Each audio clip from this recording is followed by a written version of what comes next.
UP के CM Yogi Adityanath ने जलपाईगुड़ी में चुनावी सभा में ममता बनर्जी पर जमकर हमला बोलते हुए कहा कि जिसने राम से टकराने का साहस किया है उसकी दुर्गति हुई है और टीएमसी की यह दुर्गति तय है। इसके साथ ही उन्होंने कहा कि जिद भाजपा से हो सकती है, हमसे हो सकती है। राम आराध्य हैं, जन जन की आस्था के केंद्र है। राम से टकराने का जो साहस किया है उसकी दुर्गति हुई है। टीएमसी की बंगाल में दुर्गति तय है। इसके साथ ही योगी ने कहा कि आप चिंता मत करें, टीएमसी आज आपके अधिकार को हड़पने की कोशिश कर रहे हैं। 2 मई के बाद एक एक पैसा निकाला जाएगा और यह पैसा कोई साथ लेकर नहीं जाने वाला है, यह पैसा निकाल लिया जाएगा।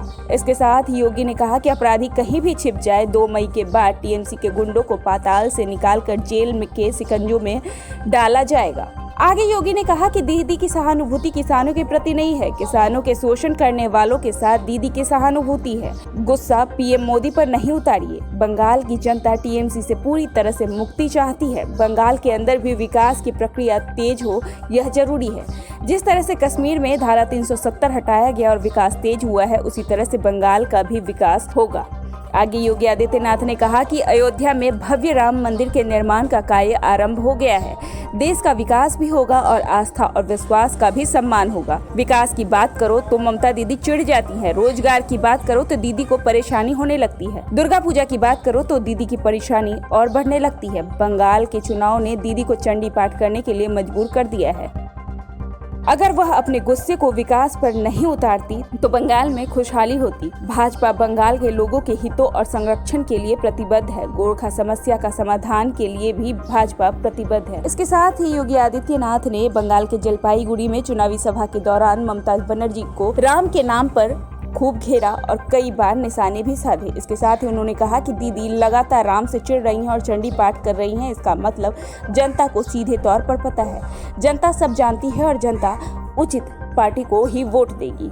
आज केंद्र की किसी भी योजना को ममता दीदी की सरकार, टीएमसी की सरकार बंगाल के अंदर लागू नहीं होने देती है। दीदी की सहानुभूति यहां के नौजवानों के साथ में नहीं है, यहां की महिलाओं के साथ में नहीं है, यहां के किसानों के साथ भी नहीं है, यहां के व्यापारियों के साथ भी नहीं है। दीदी को तो लड़ाने से ही फुर्सत नहीं है। उनकी सहानुभूति तो उन लोगों के साथ में है जो दंगा फसाद करते हैं। उनकी सहानुभूति उन लोगों के साथ में है जो मां दुर्गा की पूजा करने से रोकते हैं। उनकी सहानुभूति उनके साथ में जो मां लक्ष्मी की पूजा और मां सरस्वती की पूजा करने से रोकते हैं। और दीदी तो इस समय इतनी चिड़ी हुई है, इतनी नाराज है, या वो कह रही है कि जय श्री राम बोलोगे तो जेल में डाल देंगे।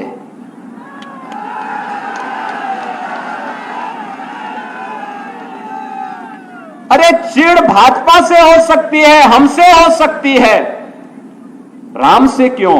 राम तो हम सबके आराध्य हैं, भारत के जन जन की आस्था के केंद्र हैं।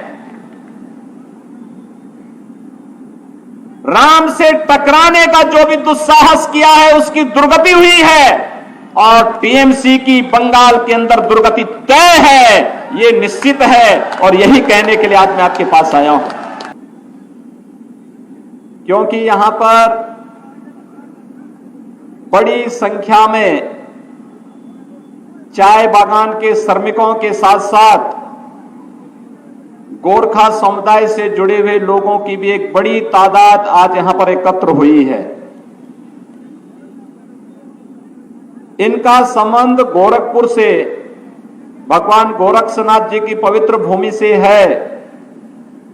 और इसलिए आज मुझे आप सबके बीच में आकर के आनंद की अनुभूति हो रही है कि आपके बीच में आकर के मैं भारतीय जनता पार्टी के पक्ष में अपील भी करूं और आपके उज्जवल भविष्य के बारे में एक विस्तृत कार्य योजना भी आपके सामने प्रस्तुत करूं।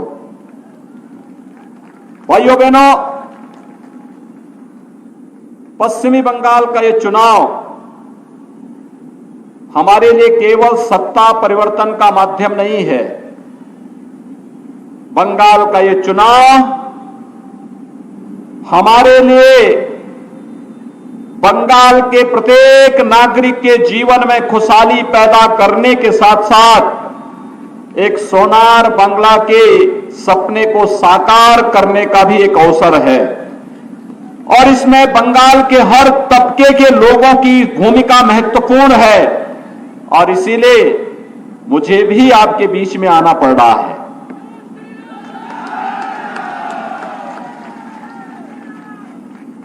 सोनार बांग्ला के सपने को साकार होगा तब जब प्रधानमंत्री मोदी जी के विजन के अनुरूप हम कार्य करेंगे।